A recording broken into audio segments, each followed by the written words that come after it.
প্রতি মুহূর্তে মুমিন বলতে হবে, আল্লাহ আমি আপনাকে ভালোবাসি, আমি আপনার রাসূলকে ভালোবাসি, আল্লাহ আমি জান চাইলে মাল চাইলে দিতে রাজি। জিহাদ ফি সাবিলিল্লাহ, আল্লাহর জন্য জান মালের জিহাদ।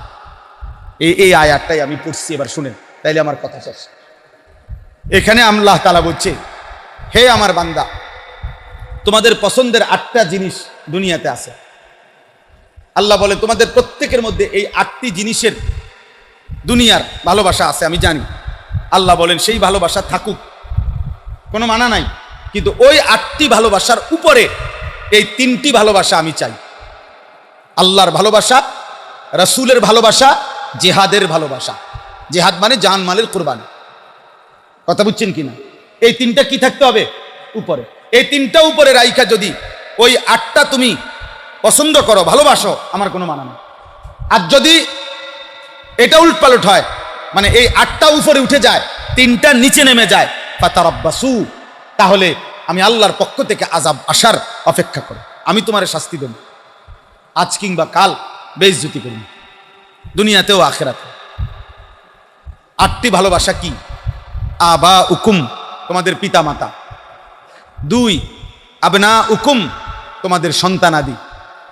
3 ইখওয়ান উকুম, তোমাদের ভাই বোন, ভাই বেরাদর।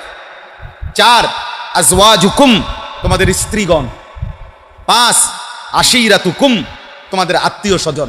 বলেন এনে কোন মানুষ বাদ ফুটছে? আর না, আমার সব স্বজন, এই পৃথিবীর প্রত্যেকটা মানুষ আমার কি স্বজন। পৃথিবীর সব এতিমও তো আমার আপনজন, প্রতিবেশীও তো আমার আপনজন, সবই আমার স্বজন। তাহলে আল্লাহ তাআলা বলে তোমাদের সন্তান না, তোমাদের পিতা মাতা, তোমাদের সন্তানাদি, তোমাদের ভাই বোন, তোমাদের স্ত্রীগণ, তোমাদের আত্মীয় স্বজন, এই সকলে। 6 নাম্বার ওয়া আমওয়ালুন ইকতারাফতুমুহা, তোমাদের অর্জিত জমানো সম্পদ, তোমার কামাই করা সম্পদ। 7 অতিজারাতুন তাখশাউনা কাসাদাহা, যে যেইভাবে উপার্জন করো ওই কর্মটা, চাকরি, ব্যবসা, কৃষি, ক্ষেত খামার, যেটাই হোক, আমার সিএনজিটা, আমার অটো, আমার মাইক্রো, আমার প্রাইভেট কার, আমার দোকান, আমার বিদেশ, আমার সার্কিটা আছে না, আমরা মানে যে যেটা দিয়ে আমরা কি করি, উপার্জন করি, ওই কর্মটা। 8 নাম্বার হলো ওয়ামাসাকিনু তারদাউনাহা, তোমাদের পছন্দের ঘর বাড়ি, বসত বিটা। আল্লাহ বলেন এই 8টা, এই 8টি জিনিসের প্রতি তোমাদের ভালোবাসা আছে, আমি জানি। প্রত্যেকেই তার জমানো সম্পদের প্রতি ভালোবাসা আছে, প্রত্যেকে তার কর্ম যেটা দিয়ে উপার্জন করে ওইটার প্রতি তার ভালোবাসা আছে, প্রত্যেকেই বাড়িঘরের প্রতি ভালোবাসা আছে। আর ওই মানুষের যে 5 আইটেম, এগুলোও বলা হইল, মানুষের অন্তরে এগুলোর প্রতি স্বাভাবিক ভালোবাসা আছে। তো আল্লাহ তাআলা বলেন এই 8টি ভালোবাসা আহাব্বা ইলাইকুম, যদি বেশি হয়ে যায়, মিনাল্লাহ, আল্লাহ থেকে, ওয়া রাসূলিহি, রাসূল থেকে, ওয়া জিহাদিন ফি সাবিলিহি, আল্লাহর পথে জিহাদ থেকে, ফাতারাব্বাসু হাত্তা ইয়াতি আল্লাহু বিআমরি, তাহলে আল্লাহর আযাব আসার জন্য অপেক্ষা করো। ফামান কানা ইয়ারজু লিকা রাব্বিহি ফালইআমাল আমালান সালিহা। আল্লাহ তাআলা বলছে তোমরা যারা যারা আল্লাহর সাক্ষাৎ পেতে চাও, মানে জান্নাত পেতে চাও, আল্লাহ বলছে 2 জিনিস বাধ্যতামূলক করতে হবে। ফালইআমাল আমালান সালিহা, সে যেন প্রত্যেকটি আমল করে আমালান সালিহা, বিশুদ্ধ আমল। আর কি? ওয়ালা ইউশরিক বিইবাদাতি রাব্বিহি আহাদা, সে যেন আল্লাহর ইবাদতের সাথে কাউকে শিরিক না করে। মানে শুধু কার জন্য করে? এই জরুরি বিষয়, এটা জরুরি বিষয়। তাহলে এই জন্য বললাম আল ইস্তিমা, আগে দায়িত্ব হলো মনোযোগ দিয়ে শোনা। আর এই গাফেল মানুষ মাথা নোয়ায় রাখে, ঘুমায়, জুড়ায়, বুট খাইতে খাইতে, বাদাম খাইতে খাইতে, ঠ্যাং সরাইয়া, অবহেলা, কদ্দুর শুনলেন, কদ্দুর উঠতে লাগলেন, আবার দেখলেন যে ওমা অনকার হুজুর কাছে টান দিছে ভালো, আবার দৌড় দিছে, এই হুজুর দিয়ে টানতে আছে সাংঘাতিক, ওই হুজুরের দিয়ে স্লোগান উঠছে মাহফিলের মধ্যে, মনে কেউ স্লোগান দিছে, তো দৌড়ে যাইছে, আরে সুবহানাল্লাহ, পুরে লইতেছে। তাহলে আপনি যে আসা যাওয়া করলেন, কি শিখলেন, কি শুনলেন? ওয়াজ মানে সুর, কথা বলেন এখানে। মানে আপনাদের এই আজকের আয়োজনের মাকসাদ যে হুজুরদের ইন্টারভিউ নেওয়া, যে কোন কোন হুজুরের সুর ভালো, কোন হুজুরের টান ভালো, এটা তো এটাতে আপনি কিনবেন, আমরা টান দিয়ে কিনবেন। আপনি ধমক দিয়া মানে হুঙ্কার দিয়া কি করবেন? এই জন্য বাবাদেরকে বলি, ছেলেরা তোমাদেরকে বলি, মনোযোগ দিয়ে শোনা ইলমের জন্য জরুরি। সুফিয়ান ইবনে উয়াইনা রাহমাতুল্লাহ আলাইহি এটা বলছে। অনেক বড় একজন বুজুর্গ ছিলেন, মুহাদ্দিস ছিলেন। 2 নাম্বার হলো কি বললাম, সুম্মাল ফাহামু, এরপর হলো বুঝা। মনের লগে বুঝাপড়া করতে হবে, আসলে আমি কথাটা বুঝছি কিনা। হ্যাঁ হুজুরে তো 2 ঘন্টা ওয়াজ করেছে, অনেক ভালো ভালো কথা কইছে। আও কি বলছে চাচা, 2-1টা বলেন না, আল্লাহ কইতে পারবো কি কইছে। কথা ভালোই দেখলাম কইলো, আমি 2-1জন দেখলাম কানলো, অনেকে দেখলাম ডুললো লড়লো। এদিনই আপনার জিজ্ঞেস, আপনি কি বুঝছেন এটা না করি, বোঝেন না এমনি কথা। হ্যাঁ বোঝা। সুম্মাল হিফজু, অতঃপর মুখস্থ করা। সুম্মাল আমালু, অতঃপর আমলে পরিণত করা। সুম্মান নাশরু, অতঃপর অন্যের কাছে সেটা পৌঁছানো। এই 5টা একত্র হইলে এটা ইলম। আসলেই আপনার কিছু অর্জন হয়েছে, আপনি কিছু বুঝছেন।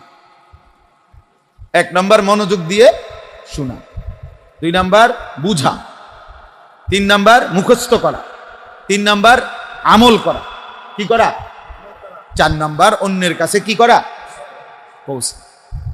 রাসূলুল্লাহ সাল্লাল্লাহু আলাইহি ওয়াসাল্লাম বলেন, আমার একটি কথা, ওয়ালাউ আয়া, একটা শব্দ, একটা বাক্য অন্যের কাছে পৌঁছাও, অন্যের কাছে পৌঁছে। যদি এই খেদমত এই 1450 বছর ধরে উলামায়ে কেরাম না করতেন, আজ আপনারা আমরা দিন কার থেকে পাই। মনে করেন আপনাদের এখানে গড় বয়স, বা আমাদের এখানে সবচেয়ে মুরব্বী চাচা হবে খুব সম্ভব। চাচা আপনার বয়স কত? ধরেন 80, তাহলে চাচার বয়স ধরলাম আমরা 80, গড়ে এর নিচে আমরা সবাই। তাইলে যদি শ্রোতা হইল 80 বছরের নিচে সবাই, এখন বক্তা যদি থাকে, ও 600 বছর আগের বক্তা, তো 600 বছর আগের হুজুর আপনি কই পাবেন? এখন এত লম্বা হায়াতওয়ালা হুজুর কই টানবেন? বুঝেন নাই কথাটা? তাহলে যদি এই বয়সের কাছাকাছি হুজুর না থাকে জমিনে, আপনারা বুঝাইব কে? নূহ আলাইহিস সালাম আয়া, হিসাবটা বুঝছেন? তাহলে প্রত্যেক যুগের যদি উলামায়ে কেরাম দিন না শিখতো, কষ্ট না করতো, তাহলে প্রতি যুগের ওই মানুষগুলো দিন কার থেকে পাই? আল্লাহ তাআলার জন্য কুদরতি ব্যবস্থাপনা আল্লাহ করছে। কিছু মানুষ আছে যারা খাইয়া না খাইয়া, পেয়ে না পেয়ে, মূল্যায়ন অবমূল্যায়ন সবকিছুর পরেও কোরআন সুন্নাহর ইলমকে বুকে ধারণ করে উম্মতের কাছে বলতেছে। কখনো খাইতে পায়, কখনো খাইতে পায় না, কখনো কেউ মহব্বত করে, কখনো কেউ দুশ্মনীও করে, কখনো ভালোবাসে, কখনো বিরোধিতাও করে না, কিন্তু এরপরেও টিকে আছে। নবীজি সাল্লাল্লাহু আলাইহি ওয়াসাল্লাম বলছেন, হে মক্কার মানুষ, যদি তোমরা আমার ডান হাতে সূর্য এনে দাও আর বাম হাতে চন্দ্র এনে দাও, আর আমাকে যদি বলো আল্লাহর কালেমার এই দাওয়াত ছেড়ে দিতে, খোদার কসম আমি ছাড়ব না। নবীজি বলছেন, আমি একদিনের জন্য ছাড়ব না, হাত্তা উনাফিজাহা, আমি এটা জমিনে হয়ে প্রতিষ্ঠিত করব হবে, আও আমুতা, অথবা আমি মৃত্যুবরণ করে, শাহাদাত বরণ করে আমার আল্লাহর কাছে ফিরে চলে যাব। যেখান থেকে আসছি সেখানেই কি চলে যাব। এই জন্য নওজোয়ান তোমাদেরকেও বলি, বাবা সবাই মিলে যদি ইসলামকে প্রত্যাখ্যান করো, তো মনে করো না বাপ, তোমাদের কারোর জন্য ইসলাম আটকাবে না, কারো জন্য। প্রয়োজন পরিমাণ মোমেন আল্লাহর দ্বীনের জন্য যারা লড়বে, জান দেবে, ইলম চর্চা করবে, কোরআন সুন্নাহর ইলম বুকে ধরে রাখবে, আল্লাহ পাকের সমস্ত ইবাদত পালন করবে, এটা আল্লাহ তাআলার যে পরিমাণ চাওয়া, যে পরিমাণ চাহিদা আল্লাহর, ওই পরিমাণ ইমানদার মুমিন, খোদার কসম আল্লাহ জমিনে আল্লাহর ওয়াদা। আল্লাহ বলেন যে আমি সব সময় রাখবো, সব সময় থাকবো। তুমি মনে করো না তোমার মতো আঙ্গাল কাঙ্গালের লাগা আমি আল্লাহর দিন আটকাই ফেলবো। তোমার মতো বন খাওয়াই না, বিড়ি খাওয়ানোর লাগা, বিড়ি খাওয়ানোর লাগা ইসলাম ঠেকা পড়ে যাবে না। না তুই ওরে বেটা, সার বেটা, তুই নারী দেখ বেটা, তুই ছবি দেখ সারা রাত বেটা। তোমার মতো অপদার্থ ছাড়াও ইসলাম টিকবে, কিন্তু তুমি টিকবা না।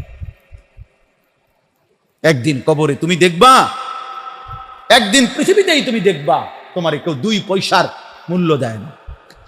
কোন নাফরমান, কোন পাপী, কোন অসৎ চরিত্রের মানুষকে এই পৃথিবীর মানুষ ইজ্জত করে না। দিলের ভালোবাসা, সম্মান, মহব্বত সে পায় না।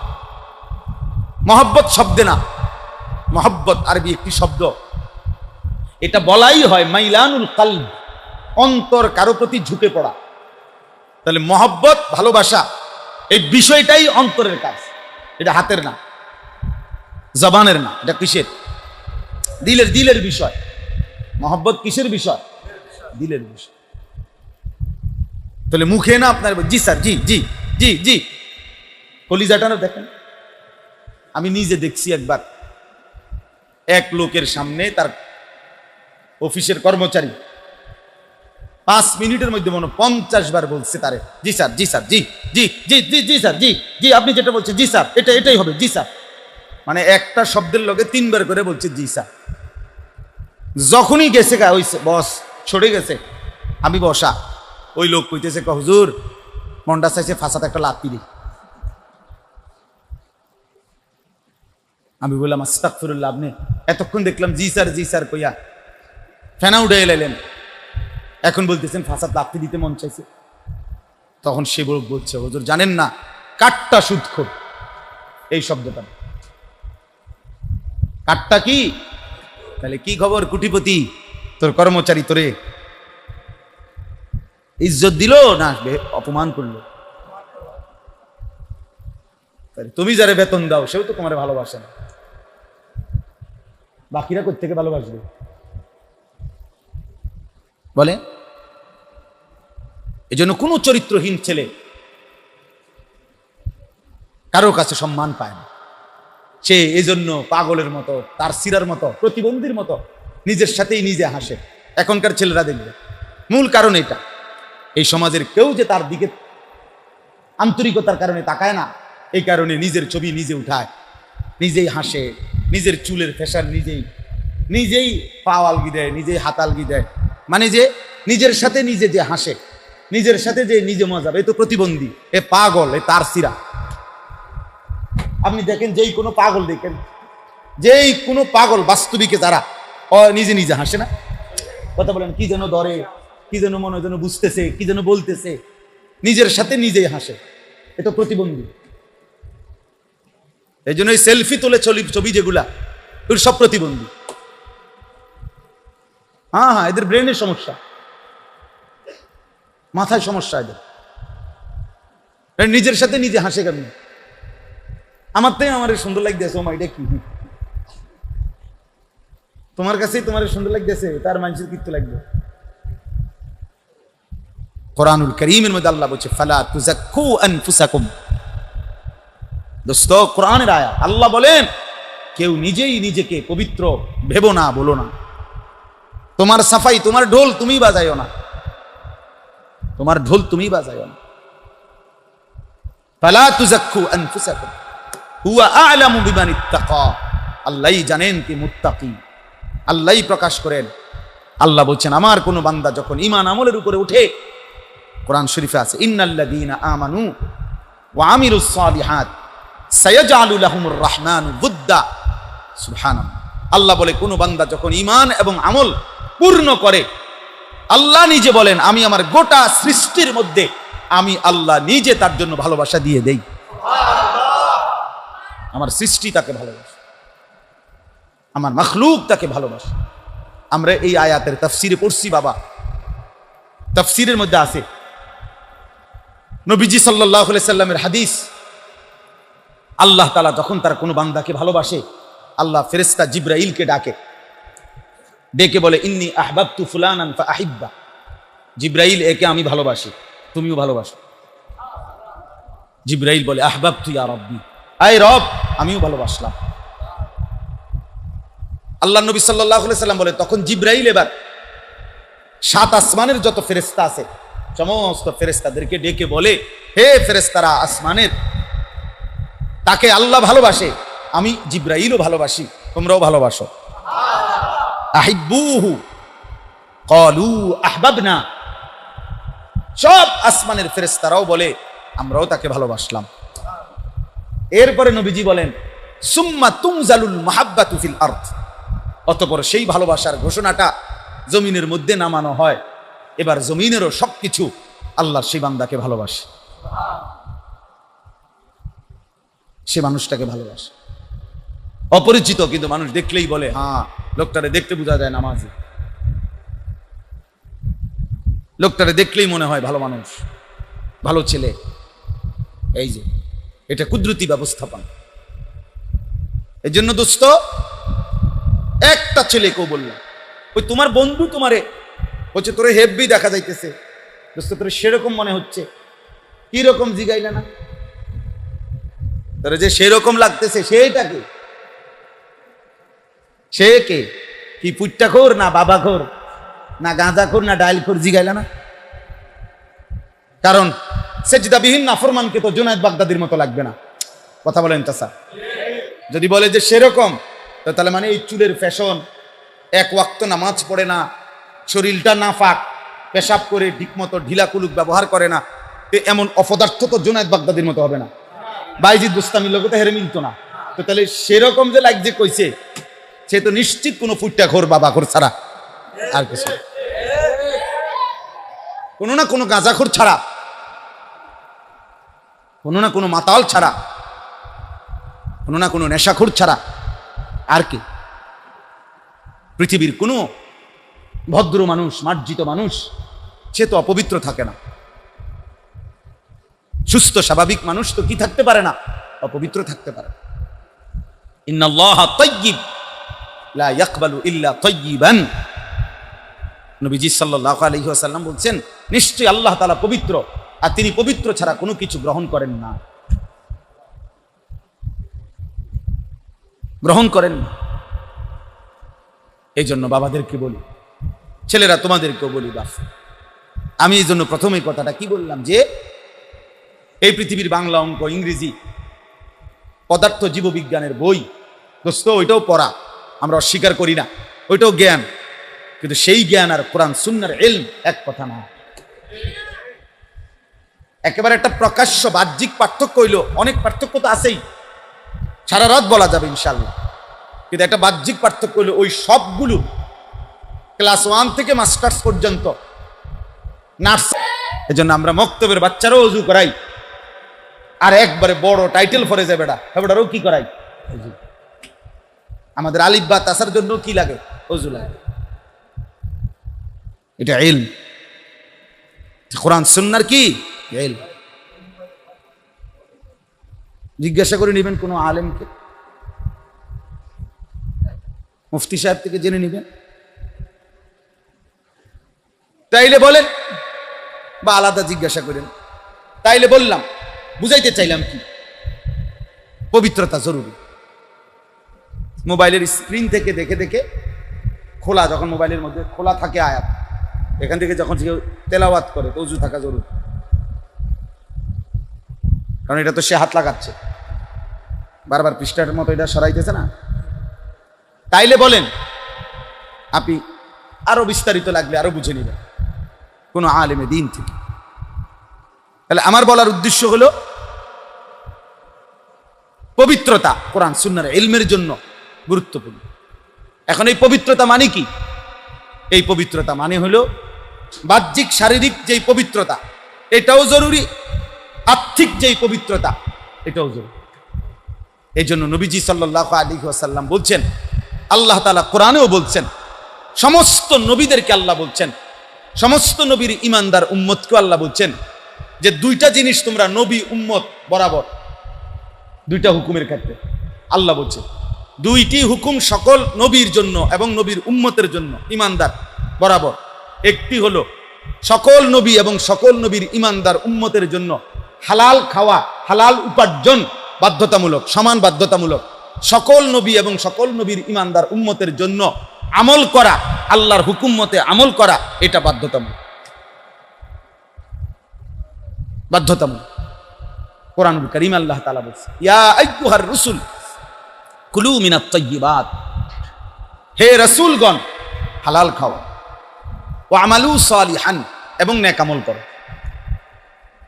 আবার আল্লাহ বলছে, ইয়া আইয়ুহাল্লাযীনা আমানু কুলু মিন তাইয়্যিবাতি মা রাযাকনাকুম, হে ঈমানদারগণ হালাল খাও। কেন? ইন কুনতুম ইয়াহু তা'বুদুন, যদি আল্লাহর ইবাদত করতে চাও। তাহলে ভিতরের পবিত্রতা, আত্মিক পবিত্রতাও জরুরি, বাহ্যিক পবিত্রতাও জরুরি। এজন্য আল্লাহ তাআলা বলছে, ইন্নাল্লাহা ইউহিব্বুত তাওয়াবিন ওয়া ইউহিব্বুল মুতাতাহহিরিন, আল্লাহ তওবাকারীদেরকে ভালোবাসেন এবং বাহ্যিক পবিত্রতা, ওযু গোসল করে যারা পবিত্র হয় তাদেরকেও ভালোবাসেন। তো এই আয়াতের তাফসিরে আছে যে যে তওবাকারী সে মূলত তার ভেতরটাকে পবিত্র করছে গুনাহ থেকে, আর যে বাহ্যিক পবিত্রতা অর্জনকারী সে তো তার বাহ্যিকটাকেই ওযু গোসলের মাধ্যমে পবিত্রতা অর্জন করেছে। তার মানে আল্লাহ এটাই বুঝাইতে চাইছেন, বাহ্যিক এবং আত্মিক উভয় জায়গাতে যে পবিত্র, আমি রব তাকে ভীষণ ভালোবাসি, আমি তাকে ভালোবাসি। এই জন্য দোস্ত, প্রত্যেক মানুষের শরীরে ভেতরে দুইটা শক্তি থাকে আল্লাহর পক্ষ থেকে, একটা হলো লিম্মাতুল মালাক, একটা হলো লিম্মাতুশ শাইতান। হাদিসে আছে, নবীজি বলছে মানুষের ভিতরে প্রেরণা, মানুষ কিন্তু অন্তর থেকে প্রেরণা আসে, অনুভূতি জাগে, এটারে প্রেরণা বলে, চাহিদা আসে অন্তরে। প্রত্যেক মানুষের ভিতরে আল্লাহ তাআলা দুইটা প্রেরণা দিয়েছেন ভিতরে, একটা হলো ফেরেশতার প্রেরণা, আর একটা হলো শয়তানের প্রেরণা। শয়তান তাকে মন্দ কাজে উৎসাহিত করে, ফেরেশতা তাকে নেক কাজে উৎসাহিত করে। কিন্তু কেউ যদি নিজের এই নাপাক শরীরের কারণে ফেরেশতাকে আসতেই না দেয় তার ভিতরে, তো তাকে নেক কাজের প্রেরণা দিবে কিভাবে? যেই অসভ্য, যেই চরিত্রহীন লম্পট নারী দেখতে দেখতে, ছবি দেখতে দেখতে, উলঙ্গ দৃশ্য দেখতে দেখতে, রাতে কিংবা দিনে মোবাইলে জিনা ব্যভিচারের অসৎ দৃশ্য দেখতে দেখতে তার শরীরে বীর্যপাত হইছেই, তো তার শরীর নাপাক, তার প্যান্ট নাপাক। এই হাইওয়ান এই অবস্থাতেই ঘুমায়, এই অবস্থাতেই ভাত খায়, এই অবস্থাতেই হাঁটে চলে, পেশাব করে ঠিক মতো ঢিলা কুলুক ব্যবহার করে নাই, পায়খানার পরে ঠিক মতো ঢিলা কুলুক ব্যবহার করে নাই, ওযু নাই, গোসল নাই, ফরজ তরিকায়, শরীয়ত তরিকায় যে ফরজ গোসল করতে হয়, বীর্যপাত হলে সেটাও সে জানে না। তো তাহলে সে তো 24 ঘন্টা অপবিত্র। আর এই অপবিত্র অপদার্থের কাছে কোনো ফেরেশতা আসেই না, তার নেক কাজের কথা বলবে কে? এই জন্য এই হাইওয়ান ফজর যায়, জোহর যায়, আসর যায়, মাগরিব যায়, এশা যায়, সপ্তাহ যায়, দিন যায়, বছর যায়, মাস যায়, খোদার 365 দিন যায়, কিন্তু কোনোদিন ফজরের নামাজ তার কপালে জোটে না, 5 ওয়াক্ত নামাজ কপালে জোটে না। কে তারে মনে করাবে? তার লগে তো 24 ঘন্টা শয়তান থাকে। অপবিত্র দেহে কে থাকে? ও তো তারে আটকায় ফেলছে, শয়তান তো তারে আটকায় ফেলছে। এই জন্য তোমরা অনেক নওজোয়ান কেন নামাজ পড়তে মন চায় না? বাপ, শরীর না পাক যে, নাহলে একবারও, আরে মিয়া একটা ছেলে পাবো, যদি মানুষের বাচ্চা হও, যদি মুসলমানের বাচ্চা হও, যদি মায়ের দুধ খাইয়া থাকো, একটা মুসলমান পরিচয় দিয়ে খোদার 365 দিনে 1 বছরে কোনোদিন ফজরের নামাজ কোনোদিন পড়ে নাই, এটা মুসলমানের বাচ্চা হয় কেমন? এটা মানুষের বাচ্চা হয় কেমন? এইটা জানোয়ার না তো জানোয়ারটা কেনা বলে না, মানুষরূপী জানোয়ার, তাইলে কে? আল্লাহ কোরআনে মানুষরূপী জানোয়ার বলছে কিনা বলেন, তো সেটা কে? 365 দিনে কোনোদিন তোমার মনে পড়বে না নামাজের কথা? একদিনও না? আস্তাগফিরুল্লাহ। এক মুসলমান বুঝি প্রতিদিন মিথ্যা বলে,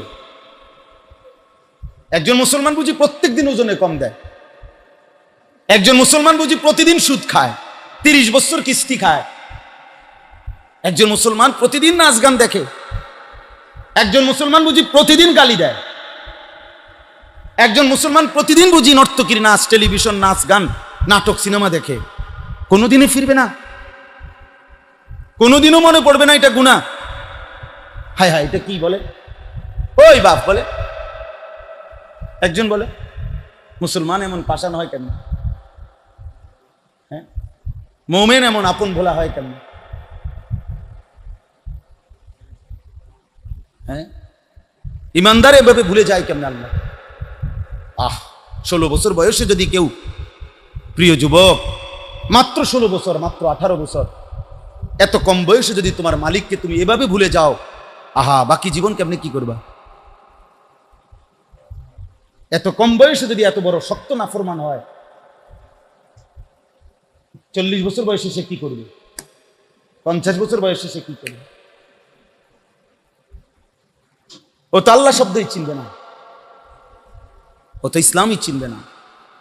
আপনি আশ্চর্য কথা শুনেন, আপনারা অবাক হয়ে যাবেন। কোরআন শরীফ থেকে বলতেছি, অবাক কথা শুনে।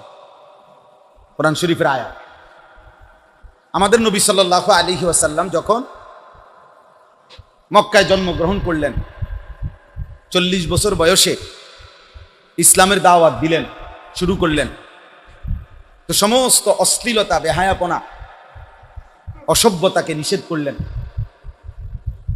তো তখন একটা নিয়ম ছিল, মক্কার কুরাইশরা, কাফেররা, এরা মক্কার মধ্যে আল্লাহর ঘর কাবা তাওয়াফ করত।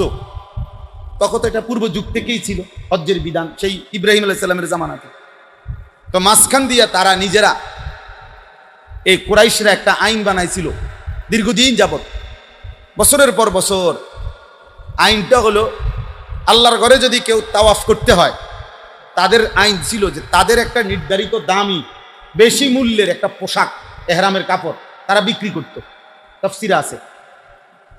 তো তাদের আইন ছিল, যদি কেউ এটা আইসা কিনতে পারে, মানে হে কিনতে হবে এইটা যদি আপনি কিনতে পারেন আমাদের থেকে, তাইলেই শুধু এটা পরে আপনি তাওয়াফ করতে পারবেন। আর যদি এইটা কেনার সামর্থ্য না থাকে অথবা কিনতে না চান, তাহলে উলঙ্গ হয়ে তাওয়াফ করতে হবে।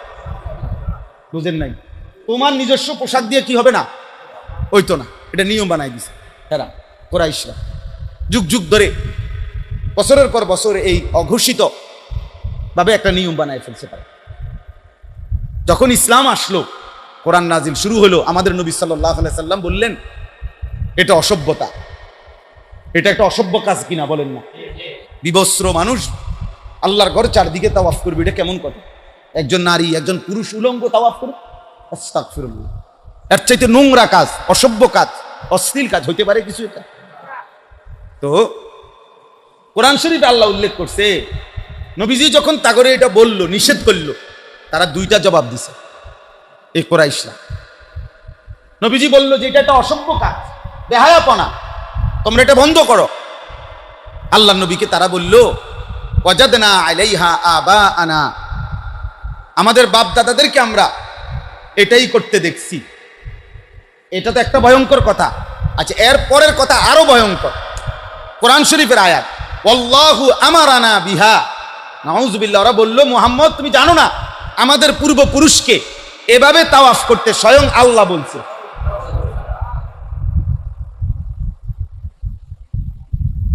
কোরআন শরীফের আয়াত, এখানে তো কোনো ব্যাখ্যার কিছু নাই।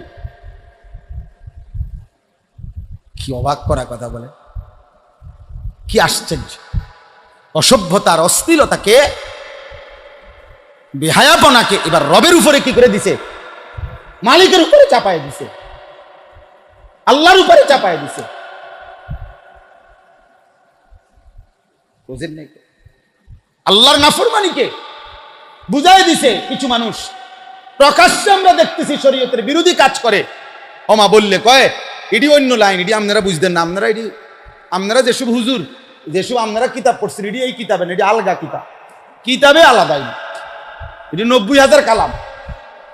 এটি আপনারা আপনারা দাঁড়েও গেছেন না, আমরা এটি দাঁড়ে গেছি। উনি হেডির মধ্যে আলগাড়ির মধ্যে আসেন, এটি আলগাড়ি, যেখানে গান হবে, বাদ্য হবে, নারী পুরুষ ছেলে মেয়ে সবাই নাচবে, গাইবে, খাবে দাবে, রাত কাটাবে, দিন কাটাবে। কোরআনুল কারীম আল্লাহ তাআলা বড় কঠিন ভাবে প্রতিবাদ করছে। আল্লাহ বলে, কুল ইন্নাল্লাহা লা ইয়া'মুরু বিল ফাহশা হে নবী বলেন ওদেরকে, এই নাফরমান, নিশ্চয়ই আল্লাহ অশ্লীলতার আদেশ করতে পারে না। আতাকুলুনা আলাল্লাহি মা লা তা'লামুন, তোমরা না জেনে আল্লাহর ব্যাপারে এত বড় কথা বলে ফেললে। আল্লাহ বলতেছে কোরআন শরীফ, আল্লাহর ব্যাপারে এত বড় কথা বলে ফেললা, কেমনে এটা করলো?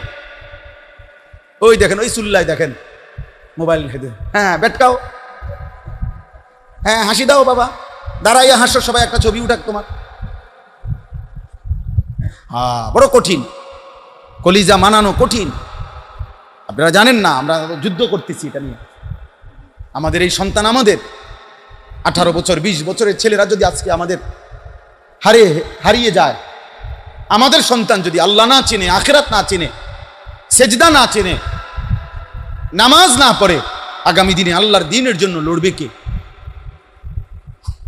বলেন বাবা। দুইটা স্লোগান দেওয়া আর জান দেওয়া এক কথা না, এক কথা না।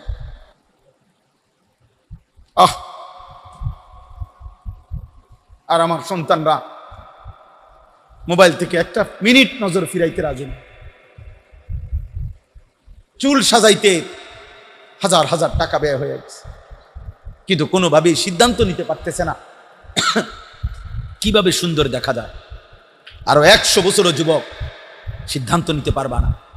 আল্লাহকে যে ছেড়ে দেয়, খোদার কসম, আল্লাহকে যে ছেড়ে দেয়, রসুলকে যে ছেড়ে দেয়, নবীজি সাল্লাল্লাহু আলাইহি সাল্লামকে, আল্লাহ তাকে মরুভূমিতে ছেড়ে দেয়, যার কারণে সে কোনোদিন আর কেমনে তার চুল রাখলে ভাল লাগে এটা আর সিদ্ধান্ত নিতে পারে না।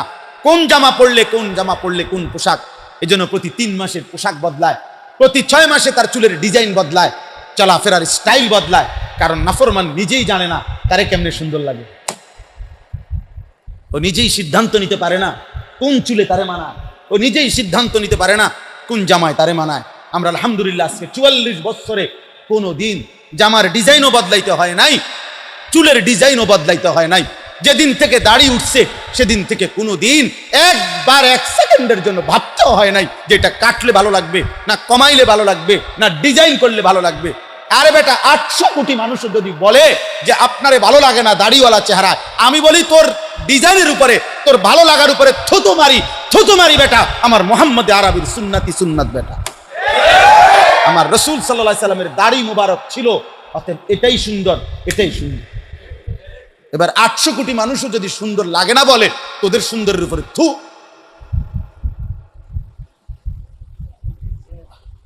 এটা মুমিনের কথা হইতে হবে।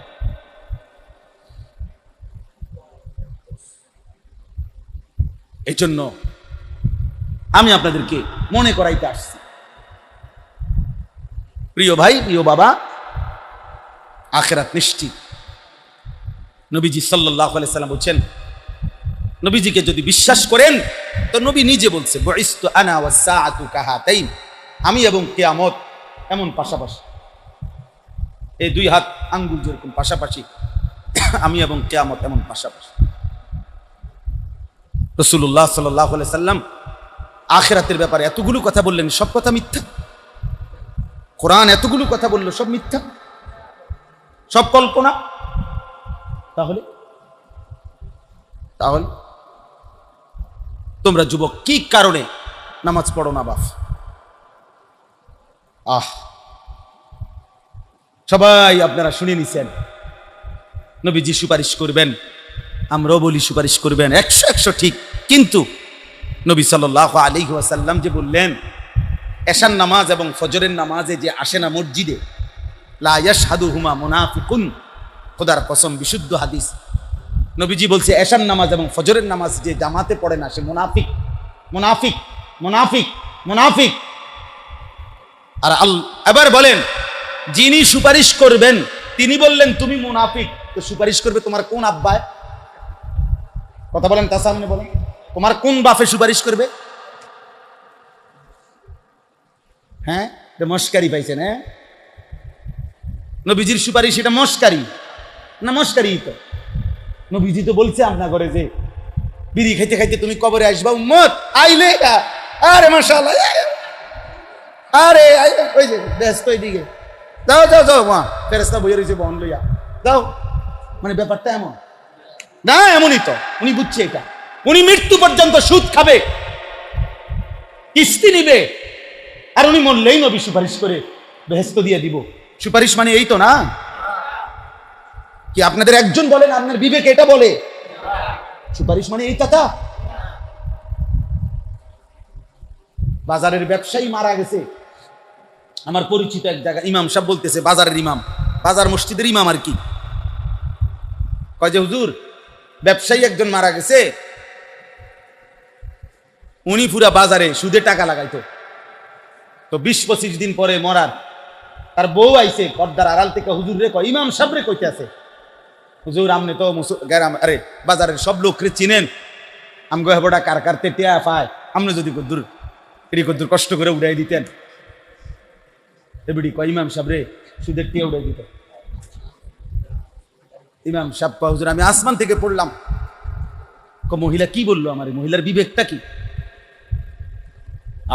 তুমি তো চলে গেলা কবরে, তোমার সুদের টাকা উড়ায় তোমার বউয়ে, তোমার কবরের হালাত কি চাচা?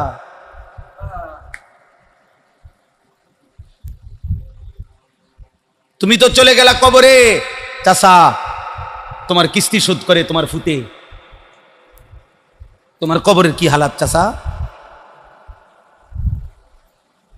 আপনি তো চলে গেলেন কবরে, আমনে রেখে যাওয়া টেলিভিশন দেখে এখন জিফুত নাতি নাতনি, আপনি কিনা দিছিলেন এটা? হ্যাঁ, আপনার কবরের হালাত কি চাচা? আখেরাত মামুলি মনে করেন না, আখেরাত খামখেয়ালি না। হাসরের মাঠ বা ফুটবল খেলার মাঠ না, হাসরের মাঠ ক্রিকেটের মাঠ না।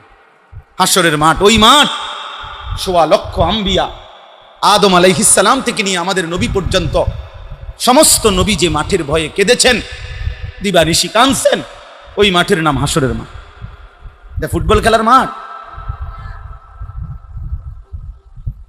কোরআনুল কারীমের মধ্যে আছে, ইব্রাহিম আলাইহিস সালামের মতো নবী আল্লাহর খলিল কিনা বলেন?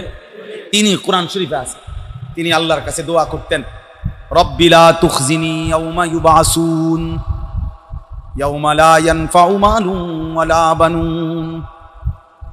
তিনি বলতেন, রব্বুল আলামিন, হাসরের ময়দানে যখন কবর থেকে সবাইকে উঠাবেন, সেদিন আমি ইব্রাহিমকে বেইজ্জতি করবেন না।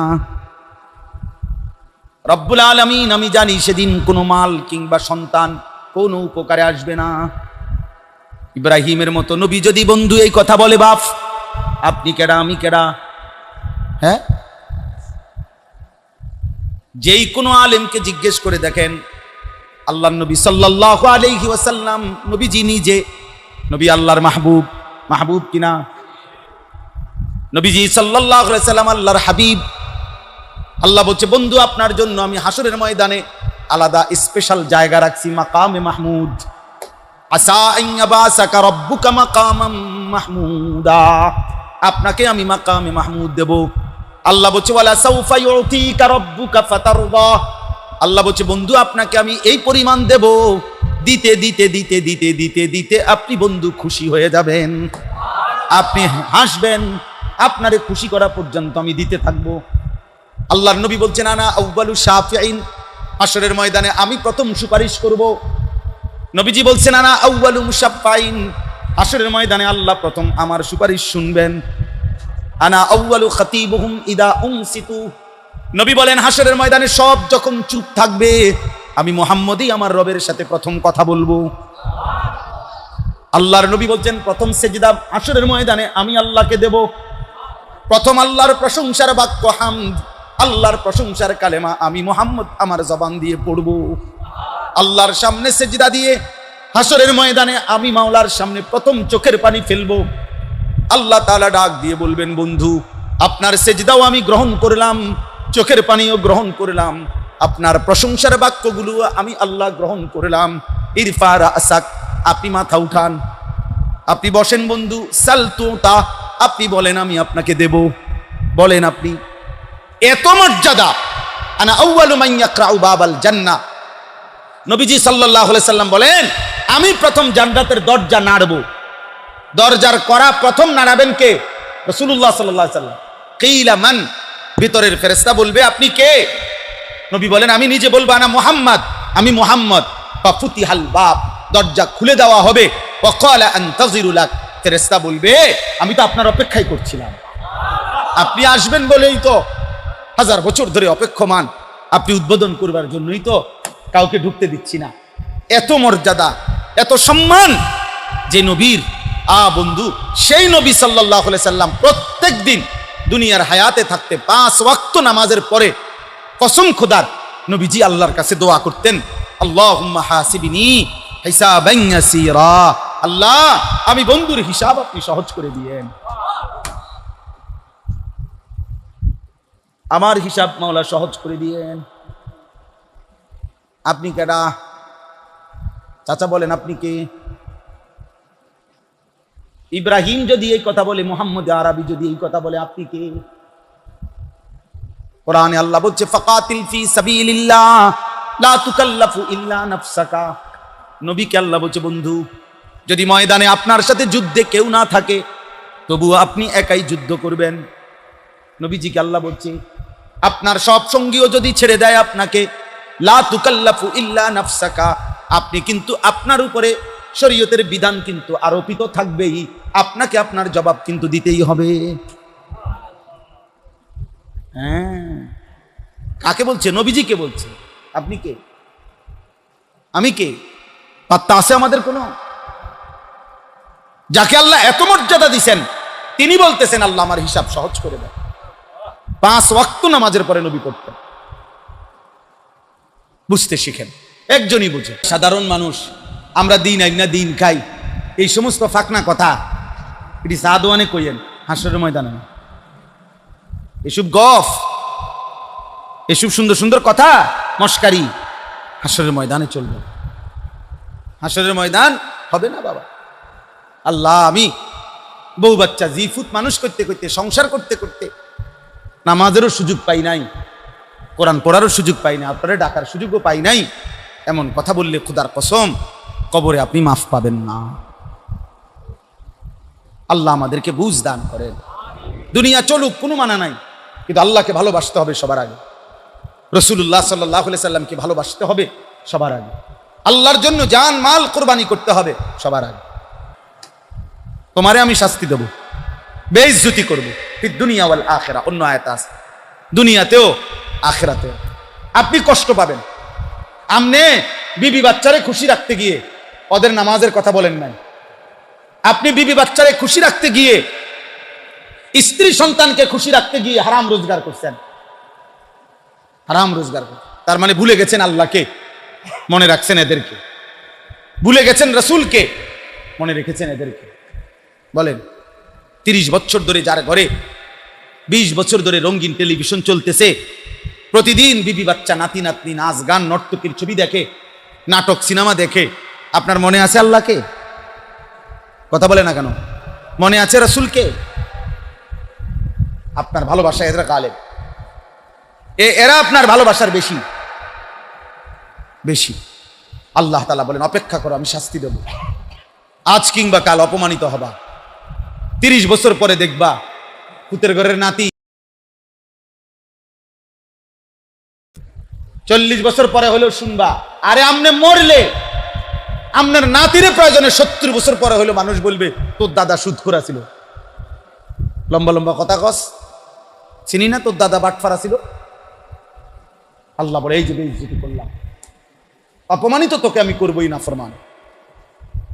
আমাকে বাদ দিয়া ওদেরকে খুশি করছো, ঠিক আছে অপেক্ষা করো। আমার রাসূলকে বাদ দিয়ে ওদেরকে খুশি করেছো, ঠিক আছে ঠিক।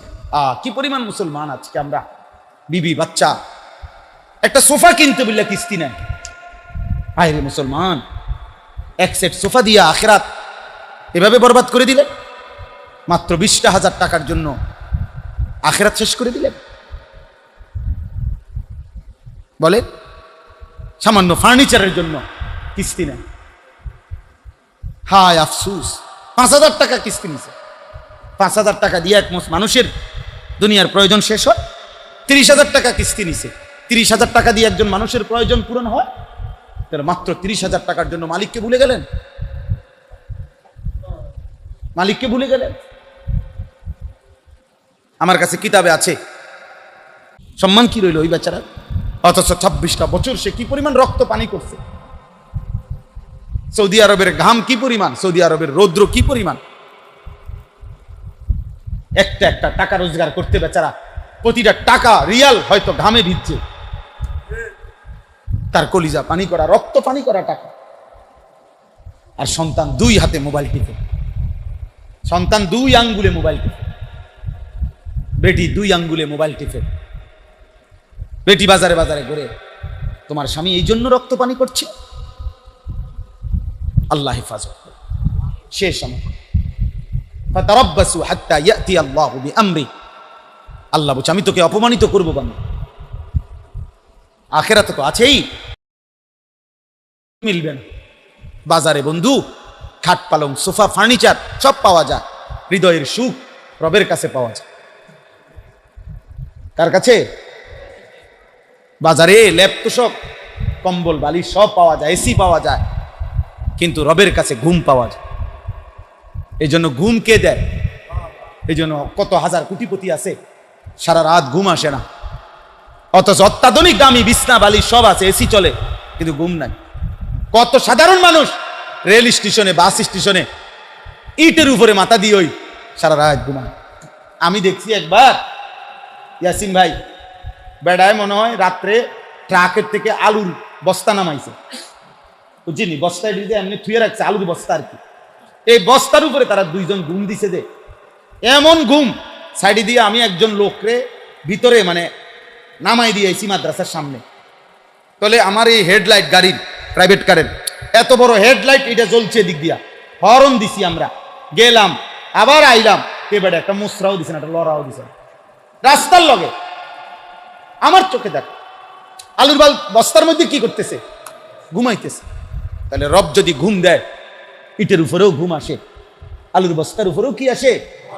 আমি এমন ভদ্রলোকও দেখছি, প্রাইভেট মেডিকেল কলেজের মালিক, একটি প্রাইভেট মেডিকেল কলেজ যেখানে বিদেশি ছেলেরাও পড়ে, আমি নিজে দেখছি।